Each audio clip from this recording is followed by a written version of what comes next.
надо понимать, с каким пациентом ты общаешься. Первое это возрастная группа.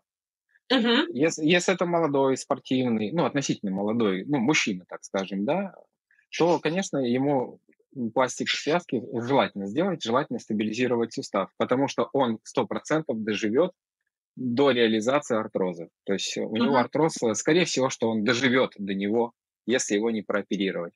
Если его прооперировать, то у него шансов дожить до артроза несколько меньше, потому что стабилизирующая операция на коленном суставе, она существенно пролонгирует время до наступления артроза.